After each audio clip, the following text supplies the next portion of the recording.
पिछले भाग में आप लोगों ने सुना था सीता स्वयंवर। अब आज सुनिए प्रभु श्री राम की मनोहर छवि।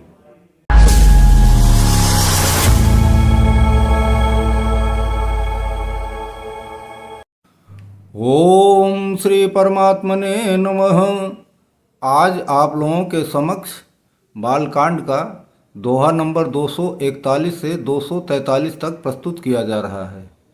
दीनदयाल बिरदो संभारे, हरहु नाथ मम संकट भारे। दीनदयाल बिरदो संभारे, हरहु नाथ मम संकट भारे।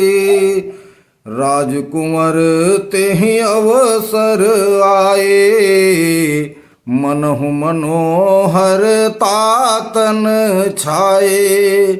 गुण सागर नागर बर बीरा, सुंदर श्यामल गौर शरीरा।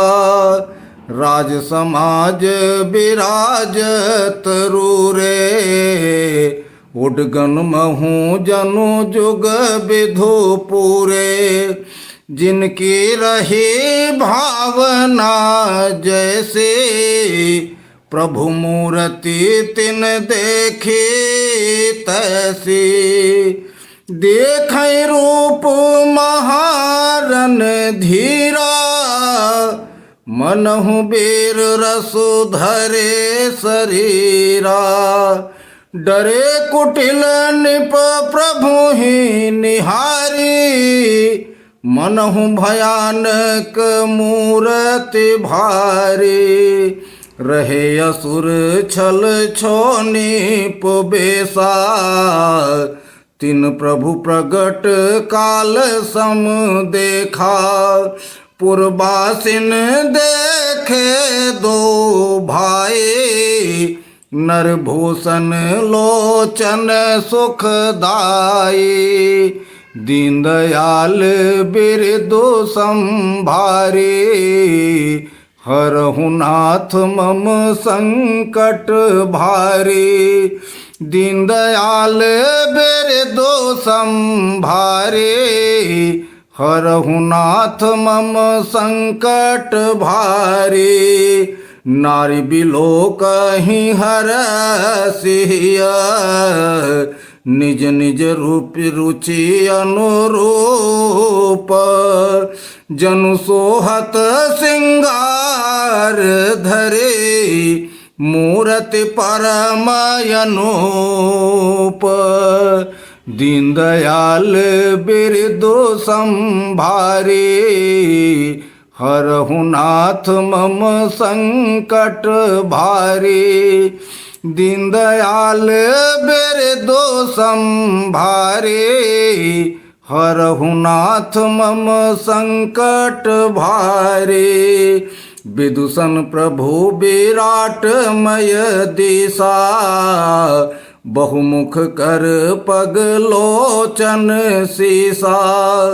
जनक जाति अवलोकहि कैसे, सजन लगे प्रिय लागहि जैसे। सहित विदेह बिलोकहि रानी, शिशु सम प्रीति न जाते बखानी। जोगिन परम तत्वमय भाषा, शांत शुद्ध सम सहज प्रकाशा। हरि भगतन देखे दो भ्राता, इष्ट देव इव सब सुख दाता। राम ही चितव भाय जहि सिया, सो स्नेहु सुख नहीं कथनिया। उर अनुभवते न कहे सक सो, कवन प्रकार कहे कबि को। एहि विधि रहा जाहि जस भाओ, तेहि तस देखे ओ कौशल राऊ। दीनदयाल बिरदो संभारे, हरहु नाथ मम संकट भारे। दीनदयाल बिरदो संभारे, हरहु नाथ मम संकट भारे। राजत राज समाज महो, कौशल राज किशोर। सुंदर श्यामल गौर तन, विश्व विलोचन चोर। दीनदयाल बिरदो संभारे, हरहु नाथ मम संकट भारे। दीनदयाल बिरदो संभारे, हरहु नाथ मम संकट भारे। सहज मनोहर मूरति दो, कोटि काम उपमा लघु सो।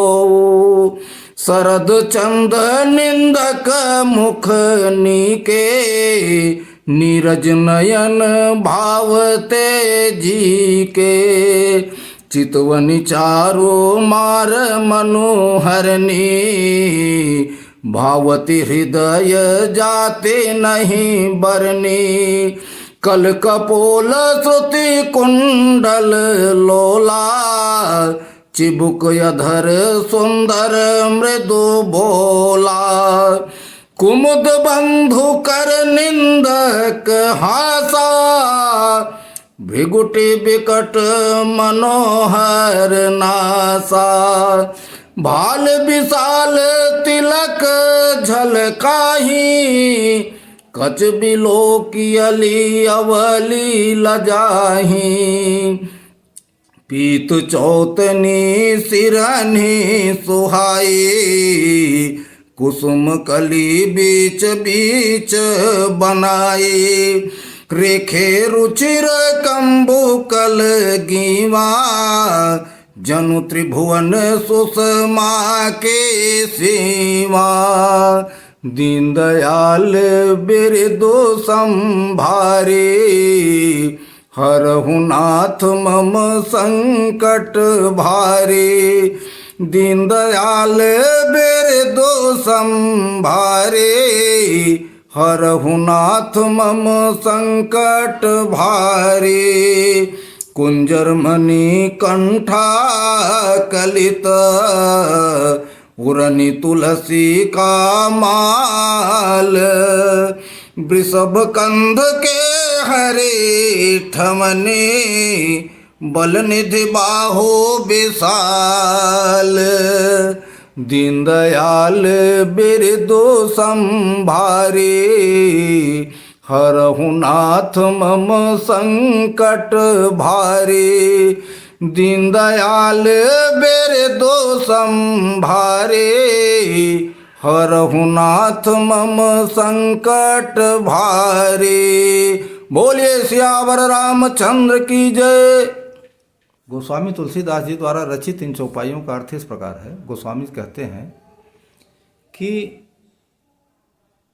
राजा जनक जब बुलाए विश्वामित्र प्रभु को, सबको आदर सहित स्वयंवर में, तो वहाँ प्रभु जब आए, राम और लक्ष्मण दोनों जब वहाँ प्रवेश किए, तो उसकी मूरत ही बड़ी अलग थी। मानो ऐसा मालूम पड़ रहा था कि सारी मनोहरताएं की छवि जो है ना, प्रभु के शरीर में प्रवेश कर गई। श्यामले और गोरे रंग की शरीर जब वहाँ पहुँचे, तो जो रणधीर राजा थे उनको तो ऐसा मालूम पड़ रहा था कि स्वयं ही बलवान हो गए हैं, वैसा देखे प्रभु को। और जो कुटिल राजा थे वो तो प्रभु को देख के डर गए, मानो बड़ी भयानक मूरत कहाँ से आ गई है। और जो छल से राजा बने थे उनको तो प्रभु काल समान दिखे, बिल्कुल जैसे काल हो कोई। मतलब जिसकी जैसी भावना थी ना, वैसे ही प्रभु को देखा। भावना के हिसाब से प्रभु को देखा, जिसकी जैसी भावना थी वैसे ही देखा। नगरवासी तो प्रभु को नर रूप में देखे और आभूषण पहने हुए, पूरे शरीर में चमकता हुआ शरीर, प्रभु को देखे, देखते ही रह गए सब लोग। विद्वान लोग प्रभु को ऐसा देखे जैसे कि उनके बहुत से मुंह हो, बहुत से नेत्र हो, बहुत से कान हो, बहुत से सिर हो, इस तरह देखे। योगियां जो हैं उनको देखी बड़े शांत स्वभाव से देखी। जनक के कुटुंबी जो है अपने घर जैसा देख रहे थे प्रभु को। जनक और स्त्रियां उनको जो है अपने बच्चे के समान देख रही थी।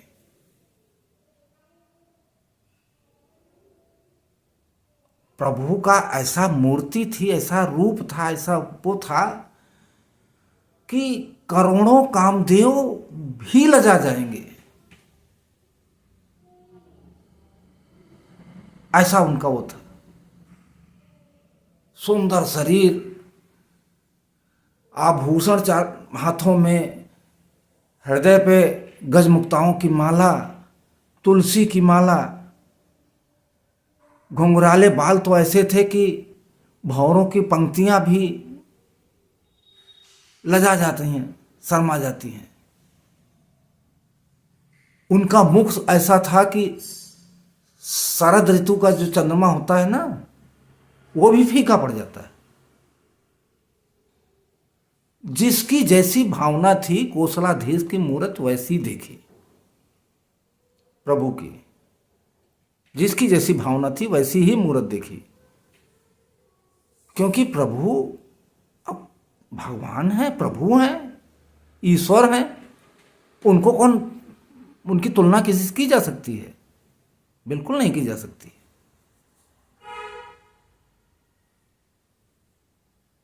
चितवन नयन, नेत्र के समान जो है उनके, कमल के समान नेत्र, सुंदर सा ओठ, सुंदर नासिका, चौड़ा मस्तक पे तिलक झलक रहा है जिसका वर्णन ही नहीं किया जा सकता। सीता जी तो प्रभु को ऐसा देख रही थी कि मतलब किसी से कहा नहीं जा सकता है। अपने हृदय में स्नेह युक्त जो है बिल्कुल देख रही थी प्रभु को, जिसका कि वर्णन ही नहीं किया जा सकता। और प्रभु के जो है, जो ये तो कंधे थे ना, वो जैसे बैलों के हृष्ट पुष्ट कंधे होते हैं ना, उस तरह उनके कंधे थे। और जब खड़े थे ऐसे, जैसे शेर खड़ा होता है ना, उसी तरह शेर की तरह एकदम से ऐसे खड़े थे। मतलब इतनी मनोहर छवि थी, इतनी मनोहर छवि थी कि उसका वर्णन कोई कभी भी नहीं कर सकता, कोई कभी नहीं कर सकता। भुजाओं के बल का कोई सीमा नहीं थी। ऐसे थे मेरे प्रभु श्री रामचंद्र जी, ऐसे थे मेरे प्रभु। इस तरह इन चौपाइयों का अर्थ यहीं तक संभव है। इसके आगे जो चौपाई आएगी, जो अर्थ बनेगा, मैं आप लोगों को फिर से अगले भाग में बताऊंगा। मैं एक निवेदन और करना चाहता हूं आप लोगों से कि जिन लोगों ने इस चैनल को सब्सक्राइब कर लिया है उनको मैं बार बार धन्यवाद करता हूं, और जिन लोगों ने नहीं किया है वो कृपया सब्सक्राइब कर लें, क्योंकि ये सनातन धर्म का वीडियो है। संस्कृत को बढ़ाने के लिए, प्रभु में श्रद्धा प्रेम रखने के लिए बनाया जा रहा है। इससे मेरा कोई तात्पर्य नहीं है।